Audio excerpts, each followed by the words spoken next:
This is Steve in Dallas, Texas. It's Saturday morning, my friend, and you are listening to Light Talk.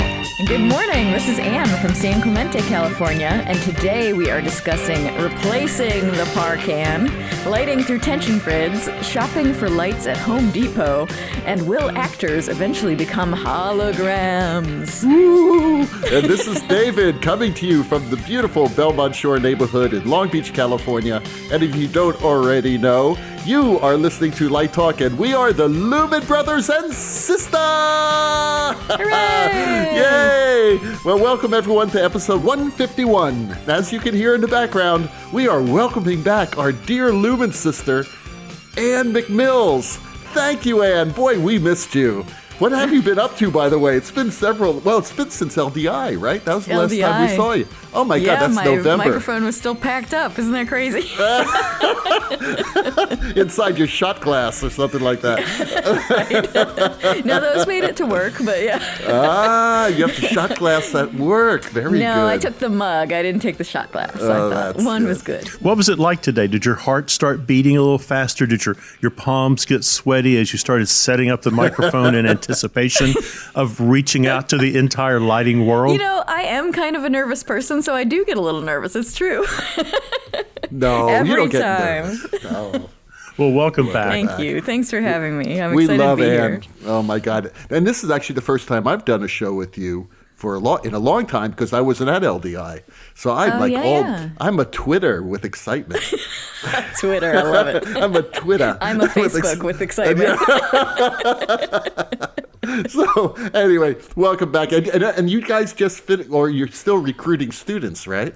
Still recruiting, yes. It's going well. I'm super excited. I can't wait for our incoming for next year. And yeah, we'll see how it all ends up.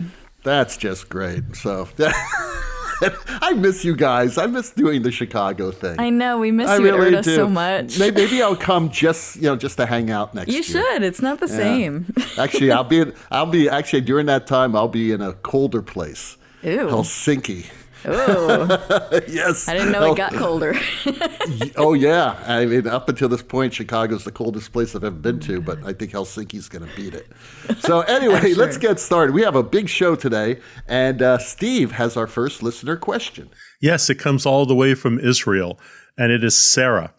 And Sarah says, why do some women in tech take on male names to fit in? Well, Sarah, you came to the right place. Old white guy is going to tell you all about this. I'm going to give you a brief opinion, and then I'm going to punt this over to the person who might have the answer, which is Anne McMills.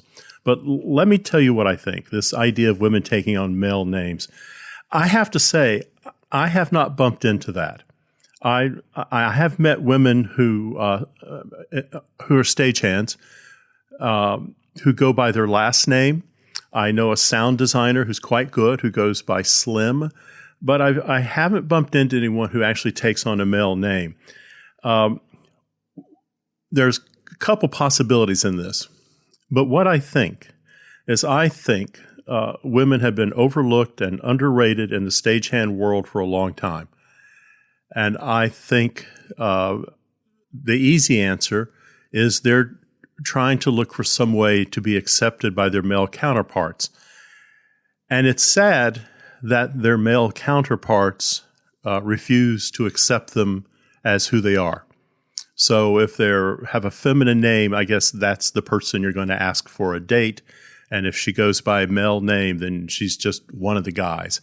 I don't know. Anne, can you help me out on this question a bit?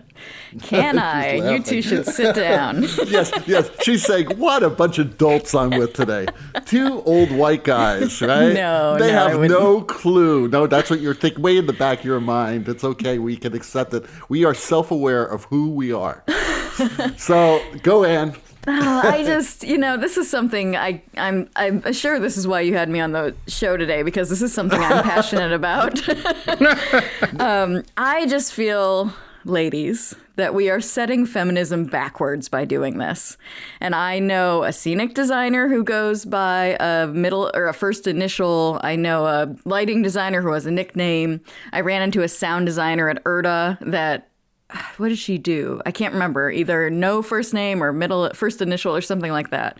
And the whole name of the game they're trying to do is like get their resume out there in some sort of form that doesn't show that they're women in order to get the job and then like go in and impress people. I hear you, but I think it's backwards. And I think, like, what are we, the Bronte sisters? Like, what wasn't that done like in 18 something or other? So 1846, I just looked it up. They published under men's pseudonyms. So yeah, I think it's a wrong move for feminism to try to do that. I think you should, I have never changed my name, and Anne is a very woman's name. You can tell right away. And I think I've had a fine career.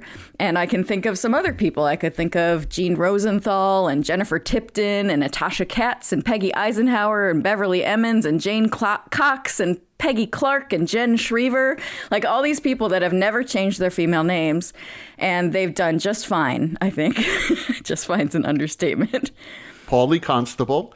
Yeah, which is a little, Paul's a like male you name, might but not Paulie is know. a female's name. Yeah, maybe. Yeah, British. But, British, Paulie. Yeah, Pat Collins is sort of Theron Muster, Arden Fingerhut. Like there were women with names that you might have not been able to tell, but there's a long list of Broadway designers that have used their female names.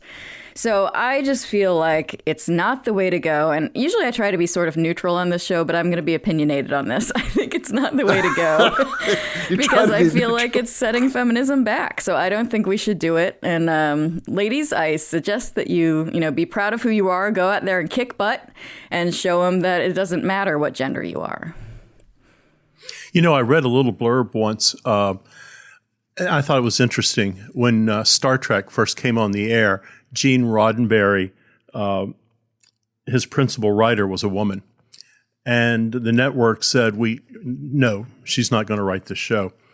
And she then changed the name on her contract. So she used her initials, D.C. Fontana. And no one understood who she was except Gene Roddenberry and herself. And she wrote amazing episodes, and the network was going, see what a man can do? But it's disgusting. An amazing writer. Yeah. Yeah, we don't need to be back there. That's like the Dark Ages. Yeah, it's ridiculous. I agree totally with Anne. I think this is like, now, okay, some people like that name, and that's okay. If you have a name and it happens to be a male name, go by it. Go by whatever name you want. But it's why you change it. That's what it is all about.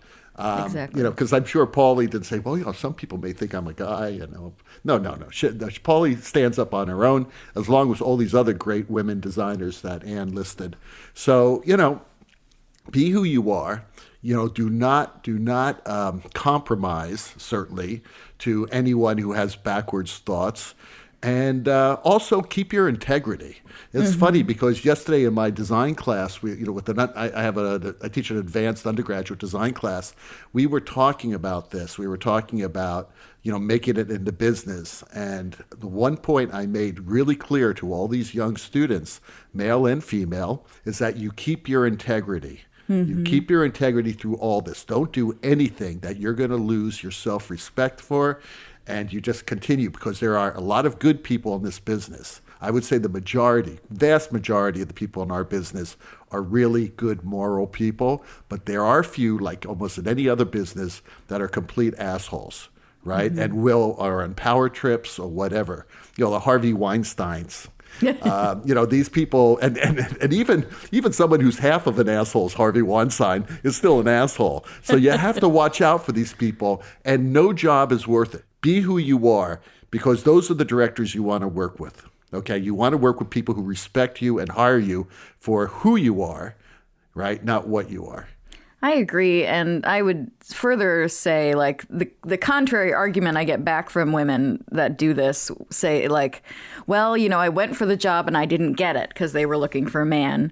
And so my answer is, so that wasn't the right job for you. Like, go for a different job. Like my personal experience, like in high school, I wasn't allowed to do lighting because girls didn't do lighting. And so it sounds like I was in the 50s, but I wasn't. And I ended up doing community theater and to get around that. And so I ended up having a huge career that other people didn't. It's like, just find the way in. You don't want to work for somebody who won't hire you because of your gender. Elizabeth Warren tells this amazing story.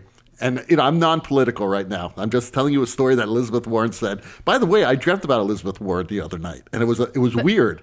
It was not. It was weird. She was in my backyard. I kept on telling her, it's dark out there. Don't step into dog shit. And I'm not kidding you. And wow, that's profound, isn't it? Exactly. And I went in the house and I grabbed my flashlight to show her where the dog shit was, and then she was gone. So she was like a ghost of Elizabeth Warren. It was very odd. But yeah, I had a dream. But anyway, Elizabeth Warren tells a story about one of her first jobs. And she said that she was very young. I think she was like 21. And she was visibly pregnant. And she loved this job. And her boss said, obviously, we're not going to be able to keep you, and fires her. Ugh. Right? Basically fires her and replaces her. And, at the time, she was a young woman, and she said, okay, I guess that's the way the world is. But she came back, obviously, and look at where she is now. Yeah. I think that's a really important lesson for all people, not just women, but, people who feel that they may be discriminated against because of who they are. Race and or gender. What they are, right. Race, gender, sexual preference, who knows. So you got to keep that dignity. I think that's really, really super important. All right. James from Canada asks, I am the technical and lighting director for a ballet company. Almost every show we do seems to require anywhere from 10 to 100 par cans. With par bulbs going the way of the dodo, I am having a hard time recommending a viable alternative to designers. I am aware of the ETC Source 4 pars. Are there any other viable alternatives, either tungsten or LED source? I know nothing quite looks like a par can. I'm just hoping to find the best alternatives available. Well, James, you're right. The par can is going the way of the dodo. I think that they've stopped even manufacturing the lamps. I agree. The par is probably some of the most beautiful quality of light out there, especially the tungsten halogen ones. You just can't beat it. Now, yeah, there are alternatives, and most of them are LED now.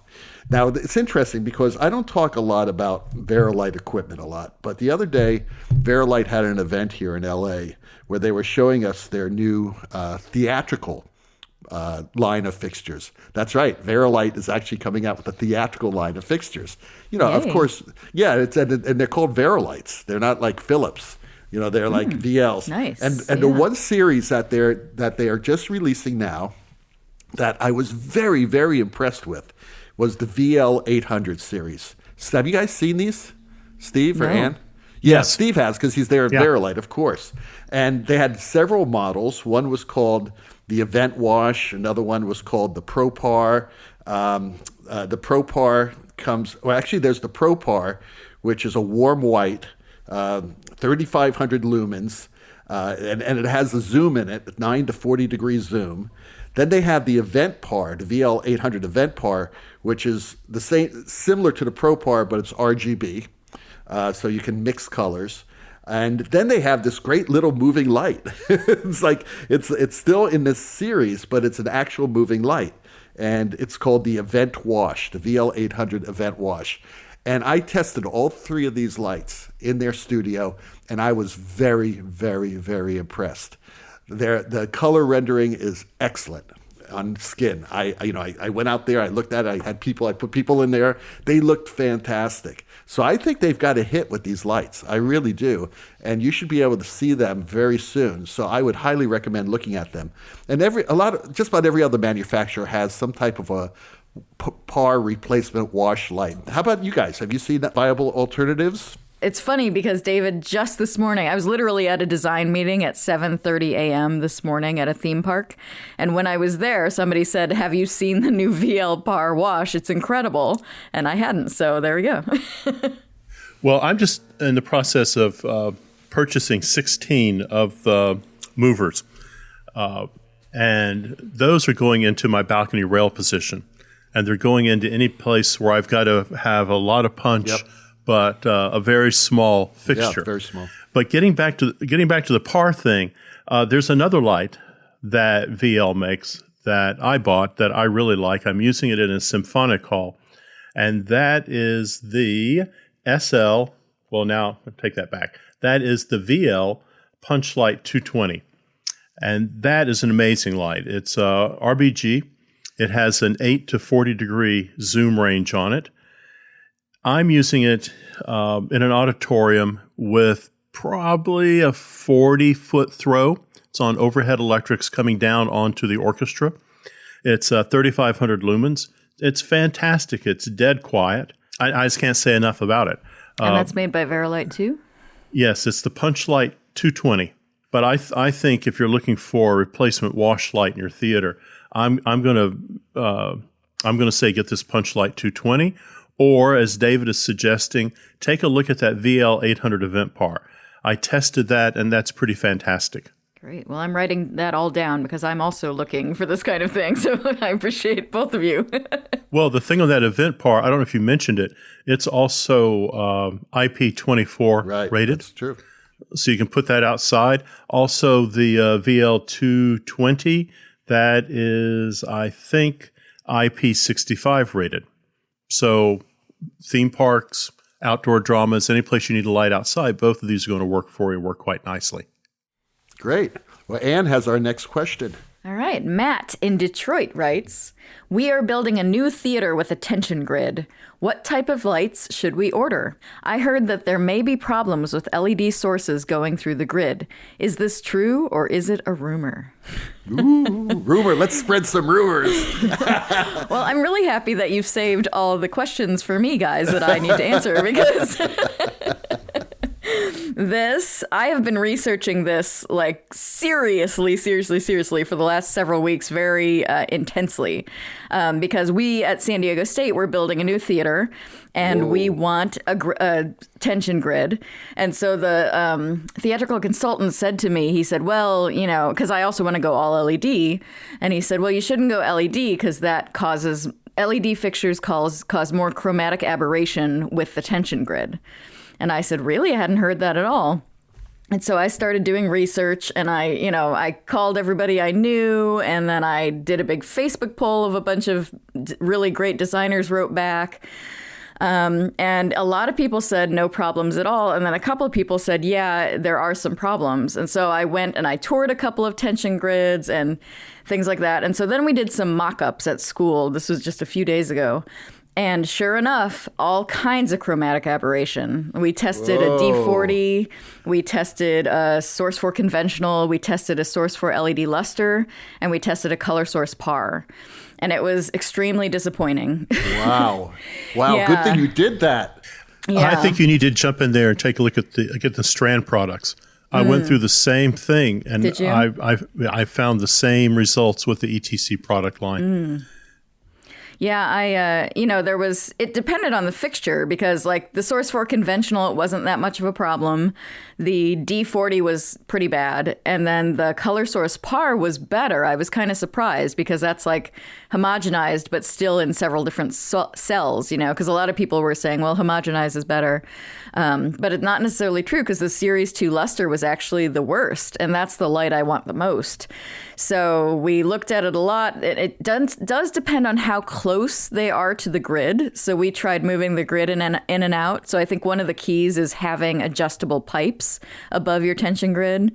When they're all on in a wash, it's okay. But when you see it like as a singular fixture, it's pretty bad. Oh, that's not good. So what are you guys going to do? What are you going to do? I mean, we're going to go for it. We think the tension grid, like the safety for the students outweighs this issue. And who knows what it'll be in 5 or 10 years. Until then, we're going to ask for the adjustable pipes. I'm going to look at, I don't know if they make VETs anymore, vertical extension tubes. I think that was a City Theatrical product. So I want to look for that because you could like lower par fixtures to match the height of a Lico, that kind of thing. Somebody suggested using what they called the Skittles filter in the Series 2, which is I know that filter. You know that I've thing? used that Skittles. Yeah. It like goes in the template holder. which is actually called a soft focus diffuser. So you put that at the gate. So that's something I'm ordering so we can try that. Somebody else suggested OptiSculpt, which is a Roscoe product, using a 10-degree OptiSculpt. So I tried that. It makes it extremely soft, which I prefer like the 132 look, but it's very soft, but it did get rid of the aberration. So I thought, well, we could consider that. Gobos are a mess anyways, but you want texture anyways, so maybe it's okay. I don't know. And then, have you tried the Martin line also? No, I just had what we have at school. And then the last thing I tried, I'm going to try, is called the Smooth Wash Diffuser, which goes in the gel frame of a Source 4 LED. So I'm going to try that as well. So, but no, that's a good idea, Steve. I should call some other companies and see if they'll let us borrow something. Oh, I mean, if you're going to do it, you're investing a ton of money. I mean, I can't imagine that the other manufacturers aren't going to want your business, and they're not going to just put something in the mail or come and see you directly. Again, I'm saying I had the same problem, and I looked at a couple different manufacturers. I was looking even at some clay packy fixtures. That wasn't working, but I found, I found a strand fixture that would work. I wanted a Source 4 fixture, absolutely would not work in the tension grid. Doesn't mean it's a bad fixture. It worked in the proscenium house where the tension grid clearly not there. But I think there's some good equipment out there right now that will solve this problem. And I think the adjustable grid is not as scary as you might be considering it. Our grid in the Greer-Garson is a tension grid with we found what we believe to be the optimum position for the pipes with LEDs. And once we locked them in, I don't think we've changed them in 3 years. Oh, okay. It's just been, I don't have to raise it or lower it. Once it works, it works. That's And nice. you're saying yourself, you're getting rid of tungsten incandescent. Yeah. So once you lock in those LEDs, you're going to find the sweet spot for them and never have to look back. Although, did you find that like you had one height for like a par fixture or wash fixture and one height for like a Lico or a profile? All of our Licos are the same height. And I've got the Licos are set so that when I'm vertical and I have a top hat on it, the top hat's about an inch away from the wire mesh. Okay. We have not had a problem with the wash LEDs, but like you say, there is a little drop arm. It comes in, I think it's 6 inches, a foot, and 18 inches. City Theatrical makes it. It's just a vertical extension, screws right on. So if you had to do that, there's clearly a product is made that allows you to easily adapt if you need to get close to the grid. Yeah, that was kind of my thought. Get a bunch of sizes of that too. I'm finding as you did, the closer to the grid, the better off you are. Yeah, it is, which I thought was counterintuitive in my brain. I thought it was going to be the opposite, but it worked better. Although some people in my research said that sometimes they've got like a par fixture like almost sitting on the grid, and other times it's like 5 feet in the air. So people have had different experiences. I've never tried the 5 foot position because I don't really have 5 feet of usable space to hang the light from. That'd be interesting, though. I can easily go in my grid and hold a light at 5 feet and see what happens. Yeah. Now I'm going to go test that out. Send me a picture. Well, my other problem too is when the engineer designed the grid, he had never done a theater before. So he put the grid iron in 4 foot squares. So I mean, you learn how to section if you come to SMU. Yeah, I bet. As Steve can attest, I was at SMU when this theater was designed, and they would not listen to me or Bill Eckhart about anything about this theater. They didn't even ask us to consult. It was really ridiculous. And the day they were going to put the grid up, the support members that go from the bottom of the grid to the ceiling was basically the thickness of rebar, which would have made it impossible to hang any lights on it because you wouldn't have been able to hang another pipe to this rebar. Right. You could spot weld one, I guess, Yeah, so I guess so. I put a stop That's to it. scary. And they were actually putting it up that day. And I said, wait a second, you can't do this. So what they ended up doing was taking some regular pipe and put it over the rebar and then weld that pipe to the bottom. And I'm sure Steve can still see those weld points. But yeah, we've talked about that a lot. And then once I found out what you did, everybody went, that's why they did it. that's why those spot welds are there. I spoke to that architect about that 4-foot openings of this grid. And he said, and bless his heart, he was really quite proud. He said, each one of those squares can hold 1,200 pounds. Perfect. And I said, well, how many people? Why would I want that? Why would I want to hold 1,200 pounds in 4 square feet? And he just kind of looked at me, had those kind of sideways Labrador dog looks like, what? Hey, no, Labradors aren't that stupid, Steve. I take offense of a Labrador owner. The Labradors are a lot brighter than doing what they did to that grid and to that theater. Thank God you guys corrected much of that theater because that was kind of a horrible situation. But anyway, a whole nother story. All right. You are listening to Light Talk with the Lumen Brothers and me. And Light Talk. And Light Talk is sponsored by Better Than Nothing Industries. How many times have you waited for that rover to be correctly placed? How many times have you refocused a kicker after that dancer bashed it? How many times have you waited for that assistant to bring you your Roscoe mixbook? Well, those days are gone, my friend. Better Than Nothing Industries, working with iRobot, are proud to introduce the Roomba 2020. Expanding upon the successful robot vacuum cleaner for your house, the Roomba 2020 brings that efficiency to the stage. Now your drover knows where to go. Now that kicker can save itself. Now your mixbook can follow you around the stage just like Daniel the Golden Retriever. Think it can't get any better? The Roomba 2020 can be fitted with a little tray to carry your magic sheet, cup of coffee, and a tasty treat. Just think, now you can focus your show with your trusty Roomba 2020 by your side.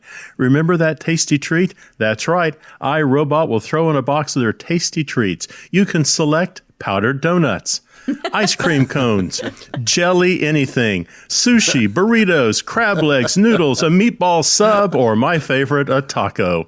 But wait, we haven't forgotten about you, Bobby Harrell. That's right, we have ribs too. You can leave a messy trail of crumbs and crap that the Roomba 2020 will follow all day. Imagine how happy props will be at the end of the day. No more sweeping the floor. Remember, it may not be perfect, but hey, it's better than nothing. I think I might be an early investor in this idea. I think it's a great idea. I know. Bring me a powdered donut. Go. Bring me some ribs. I just saw on Facebook and people ask me why I don't go to Oklahoma. I just saw on Facebook a man attacked his neighbor with a Roomba. He turned his Roomba loose trying to knock down his neighbor's fence. Oh, no. That's a powerful Roomba. And if you had a cat at the theater, it could ride the Roomba around. These are great ideas. These are great ideas. I have thought about, Roombas are kind of expensive, but I've seen some on eBay that are clearly, Roombas on their last wheels. I've thought about getting a Roomba for my cat. I just don't know if she would ride it, but I think she might. Neither. I've thought about it too. Well, that's what crazy glue's for. Just like, glue that cat's butt right onto that Roomba. No. We got to be nice to the dogs. Be nice to the cats too. I don't know about being nice to cats. I owned cats at one point. I love cats. Don't get me wrong. It's just that they're very strange creatures. They are. That's why they're awesome. I just want to point out that your cats in Miami saved you from those bugs. They did, from the palmetto bugs. They did. Yes, your 3 cats saved you. My cats would basically jump up in the air 8 feet and catch them while they were in mid-flight. Whoa, oh, that's my God. Amazing. Cats are amazing creatures. Yes, they are. Well, and on that thought, now back to Light Talk. Well, the sound of those rabid ducks in the background tells us that once again it's time for our infamous segment, Let's Talk About. And today's Let's Talk About segment comes from an email we received from Sylvia from Italy. She writes, I'm a student at the Academy of Fine Arts in Venice. I know that. That's a great school, by the way.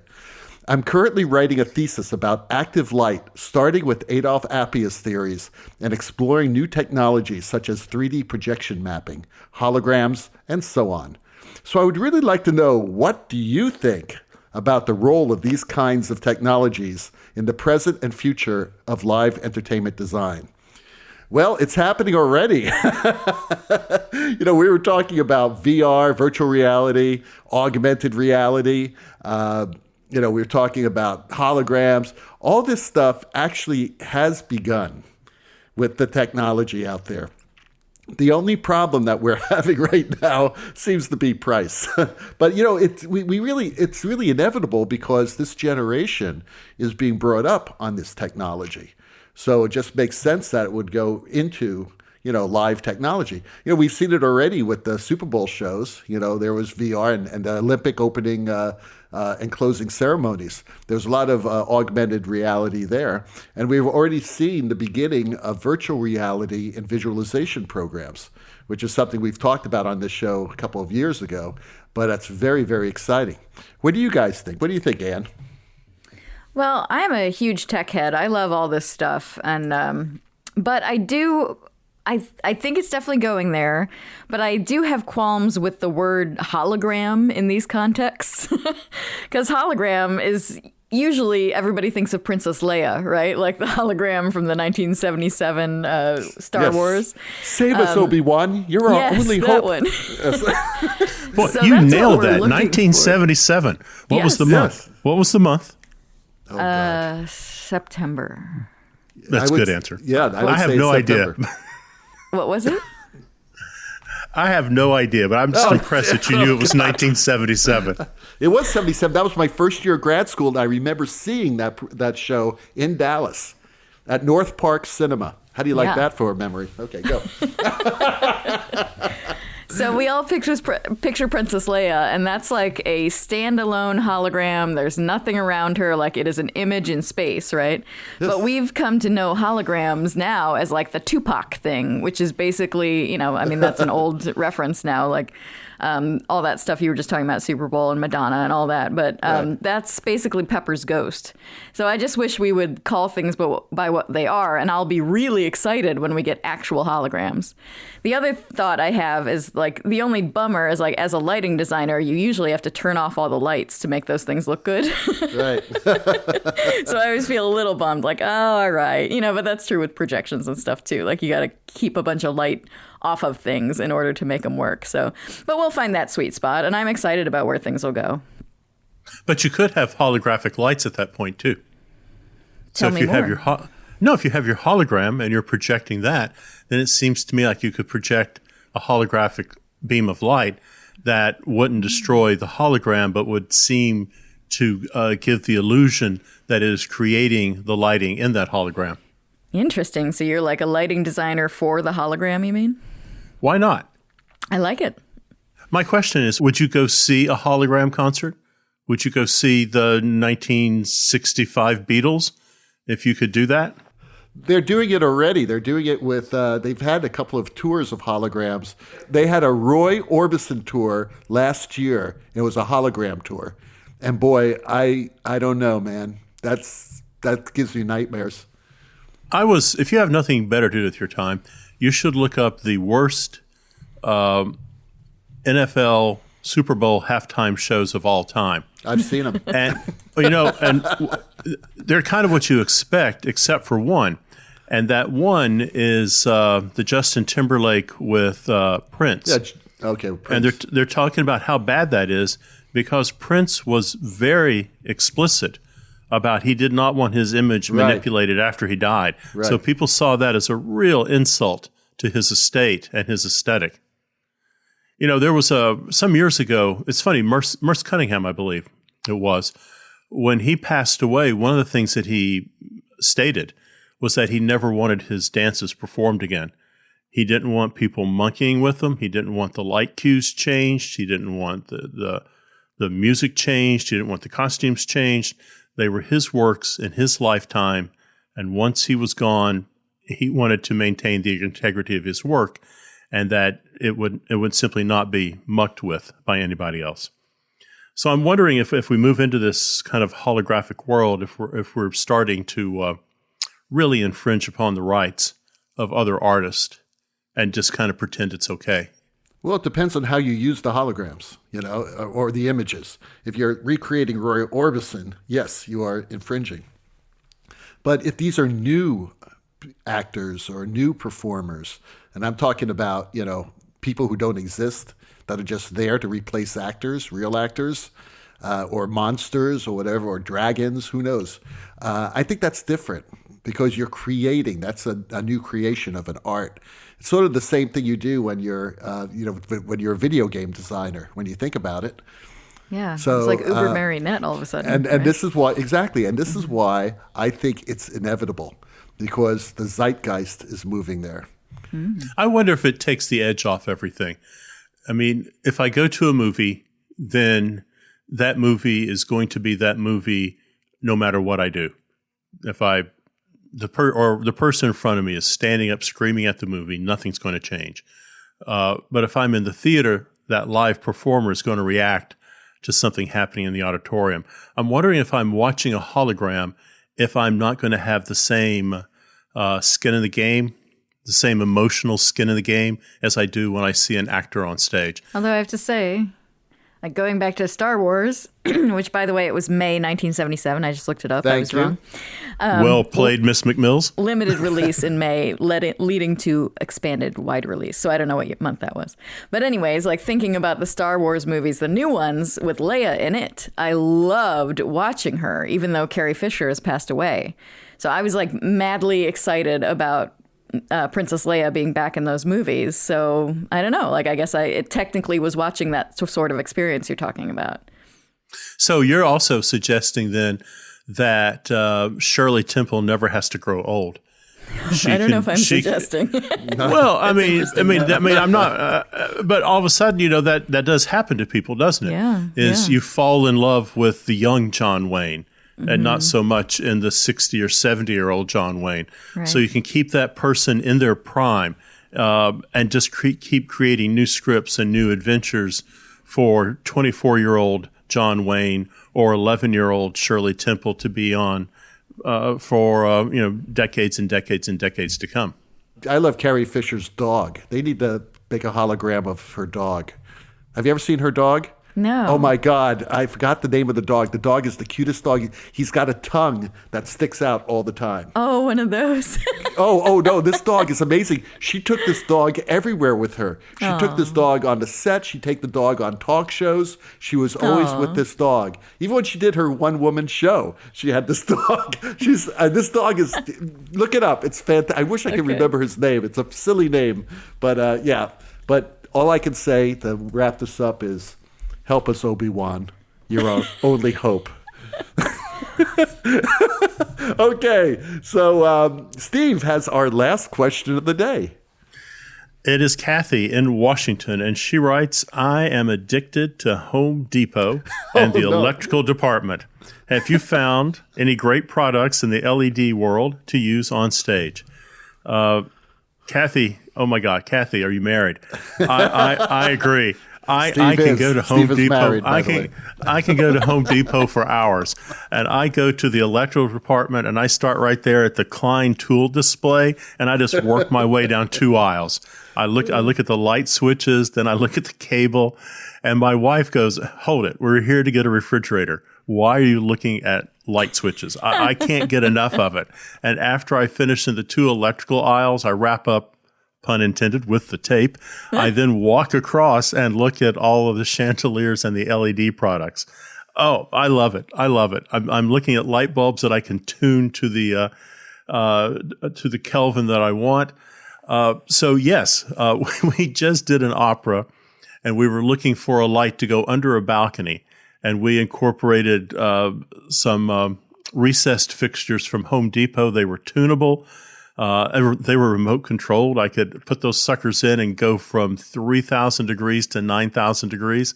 I loved it. So yeah, give me some Home Depot. I'm a sad, lonely person. You are. I'm also an addict. I love Home Depot and Lowe's. Like my partner Jonathan and I actually have dates there. Like we have a Home Depot date coming up. Actually, What's your final, or not your final? What is your favorite aisle? the lighting aisle for sure. The lighting aisle. Yeah, but I'll look at anything. I love bathrooms. I love garden. I love all that stuff. I love it, love it, love it. But I do not ever cross the line and bring it into the stage, I think. Unless it was like I need, it's a kitchen set and I need like something to go under the cabinet or something like that. But yeah, it's all just sort of hobbyist for me, I think. I don't know. Their LED tape is awfully good. It's awfully good. It's worth spending some time there. Yeah. I've used a lot of their LED products on stage, as a matter of fact, for usually props of some type of like, small sized light that I can use in a fixture of some type or in a prop that will throw a shadow. But don't expect it to dim very well. That's all I have to say about it. You'll never find a dimmable, really good dimmable LED product there. But if you just need it to snap on and off, you're in business, baby. Well, those incredible sounds of the luminoids in the background tells us that once again you've spent another morning listening to Light Talk. You can find us on Spotify, iTunes, TuneIn, Google Music, Live Design Online, and just about any other podcast broadcasting site out there. And check out our website on lighttalk.org, and be sure to follow us on our Facebook group page. Subscribe to our podcast on iTunes. That way you will not miss a second of Light Talk fun. No guarantee is offered regarding the accuracy of any statements or opinions made on this podcast. However, if you choose to litigate, the law firm of Fleck, Flock, Flare, and Glare and their paralegal Snoot will defend us. I am Snoot. I am Snoot. Snoot will defend us until our retirement funds are depleted. Light Talk is written and produced by the Lumen Brothers and Sistah, coming to you from Long Beach, San Clemente, and the Republic of Texas. And be sure to tune in next week when we discuss just about anything that comes up in the crazy world of lighting, holograms, and a new sponsor. Light Talk, broadcasting questionable Lumen knowledge and humor around the world. So we'll see you all next Saturday morning. Bye-bye from Light Talk. Toodles. Bye, everybody. Thank you.